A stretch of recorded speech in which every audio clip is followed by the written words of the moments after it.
வணக்கம். மெட்ராஸ் ஹைகோர்ட் ரெக்ரூட்மெண்ட்டோட இன்டர்வியூவோட டே 2 இன்றைக்கி டே 2 எப்படி நடந்துச்சு, நேற்றுலேருந்து இன்றைக்கி எப்படி கொஞ்சம் வேறுபட்டுச்சு. நேற்று மாதிரியே தான் இன்றைக்கும் இன்டர்வியூ நடந்திருக்கு. அதில் கொஞ்சம் வேறுபாடாக கொஞ்சம் டிஃப்ரென்ஷியேட் காட்டியிருக்காங்க ஜென்ரல் நாலேஜ் கொஸ்டின் கேட்குறதுல. அதுதான், மற்றபடி ஒன்றும் இல்லை. இன்றைக்கி எப்படி இன்டர்வியூ இருந்துச்சுன்னு பார்ப்போம்.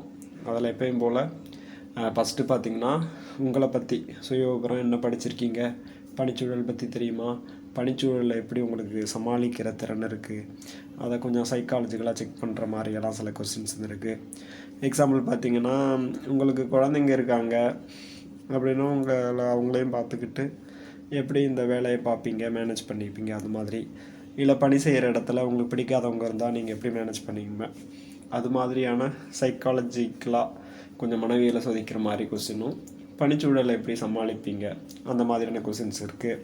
அப்புறம் பொதுவாக நேற்று இருந்த மாதிரியே இந்த பணியை தேர்வு செய்ய என்ன காரணம், அப்புறம் உங்களோட மாவட்டம், அந்த மாவட்டத்தை பற்றி, அங்கே உள்ள நீதிமன்றங்கள், அங்கே உள்ள கீழமை நீதிமன்றங்கள், சிவில் நீதிமன்றங்கள் பற்றி தெரியுமா, அது சம்மந்தமாக கேட்டிருக்காங்க. குடும்ப உறுப்பினர்கள் பற்றி, குடும்ப சூழ்நிலை பற்றி கேட்டிருக்காங்க.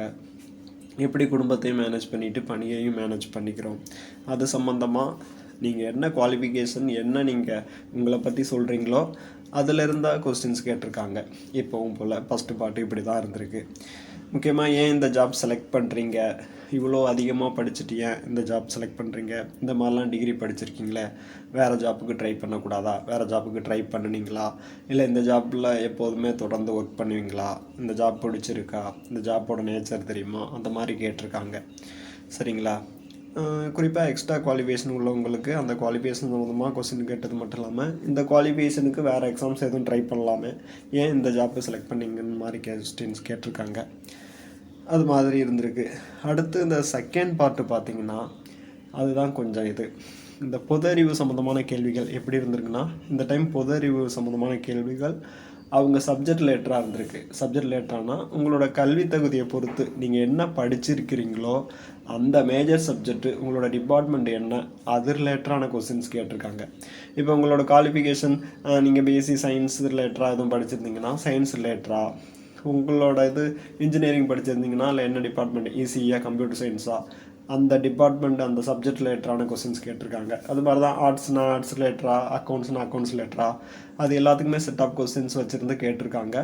இது மாதிரி குவாலிஃபிகேஷன் ரிலேட்டடாக போகும்போது நல்ல டெப்த்தாக போயிருக்காங்க.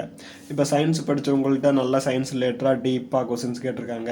இப்போ இன்ஜினியரிங் கம்ப்யூட்டர் சயின்ஸ் மாதிரி படித்தவங்கள்ட்ட அது ரிலேட்டடாக டீப்பாக கேட்டிருக்காங்க கொஸ்டின் செட் வச்சு. அதனால் கொஞ்சம் கஷ்டமாக இருந்திருக்கு. எப்படி இருந்தாலும் நம்மளோட சப்ஜெக்ட் பற்றி நமக்கு தெரிஞ்சிருக்கணும், அதனால் அதை கொஞ்சம் மேனேஜ் பண்ணியிருப்பீங்க. இருந்தாலும் ரொம்ப டீப்பாக டெப்த்தாக நிறைய கொஸ்டின்ஸ் கேட்டிருக்காங்க.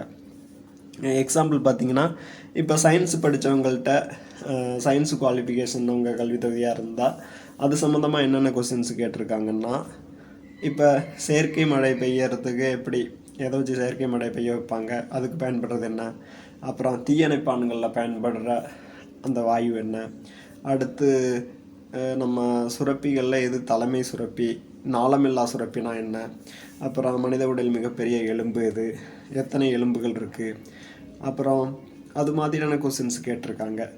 எக்ஸாம்பிள் இன்னும் பார்த்திங்கன்னா, தமிழ்நாட்டில் பெட்ரோல் எடுக்கும் இடம் என்ன, இது கொஞ்சம் புவியியல் சார்ந்த கேள்வி, இதுவும் சயின்ஸ் ரிலேட்டடாக. அது மாதிரி அடுத்து அக்மார்க்கு தரச்சான்று கொடுப்பாங்களா, அந்த நிறுவனத்தோட ஹெட் குவார்ட்டர்ஸ் எங்கே இருக்குது, அந்த மாதிரியான கொஸ்டின்ஸ் கேட்டிருக்காங்க.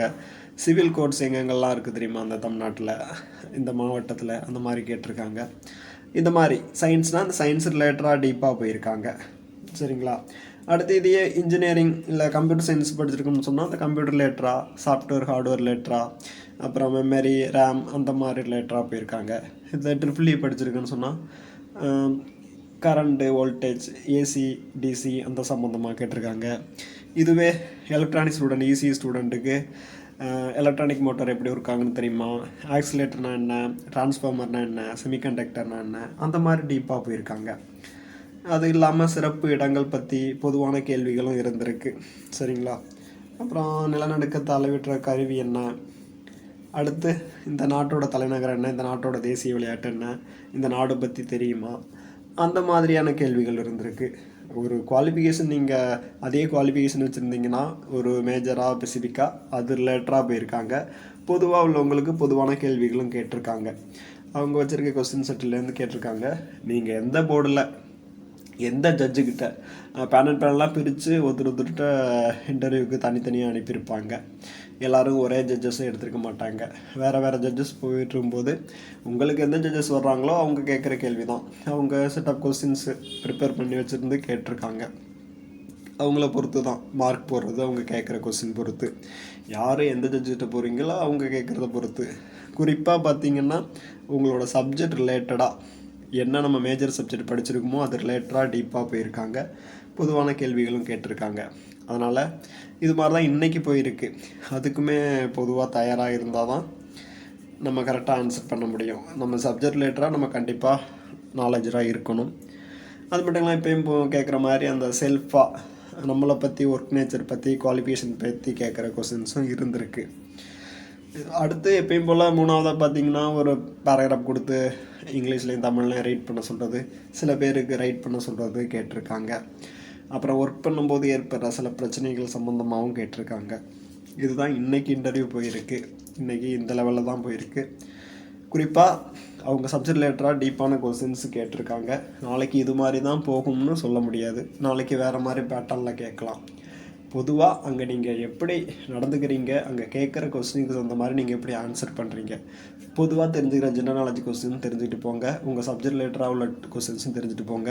அப்புறம் உங்களை பற்றி, உங்கள் குவாலிஃபிகேஷன் பற்றி, உங்கள் குடும்ப உறுப்பினர்கள், மாவட்டம் பற்றி, அப்புறம் ஒர்க்கு சம்மந்தமாக கேட்குற அந்த சைக்காலஜிக்கல் கொஸ்டினை ஆன்சர் பண்ணுறதுக்கு ரெடி ஆகிட்டு போங்க. ஒரு நாள் கேட்குற கொஸ்டினை அடுத்த நாளே கேட்கணும்னு எதிர்பார்க்க வேண்டாம். இன்றைக்கி இது மாதிரி போயிருக்கு. எது இருந்தாலும் நீங்கள் கான்ஃபிடெண்ட்டாக தைரியமாக அட்டன் பண்ணுங்கள். சர்டிஃபிகேட்ஸை கரெக்டாக எடுத்துகிட்டு போங்க. சர்டிஃபிகேட்ஸை கரெக்டாக எடுத்துகிட்டு போயிட்டு சிவியை கரெக்டாக முடிச்சிங்களாலோ கான்ஃபிடெண்ட்டாக நீங்கள் இன்டர்வியூ அட்டன் பண்ணலாம். நல்ல மார்க் போடுவாங்க. எதுவுமே பண்ணலாம் கூட மினிமம் மார்க் போடுவாங்க. முக்கியமாக நீங்கள் இந்த ஒர்க்குக்கு சூட்டாக, இந்த ஒர்க்குக்கு நீங்கள் தொடர்ந்து இந்த ஒர்க்கில் இருப்பீங்களா, இந்த ஒர்க்கை நல்லா பார்ப்பீங்களா, அதை சோதிக்கிற மாதிரி தான் இருக்கும். கொஞ்சம் ஜெனரல் நாலேஜ் கொஸ்டின்ஸ் இருக்கும். அதுதான் எல்லாம் நல்லபடியாக இருக்கும். Okay, thank you.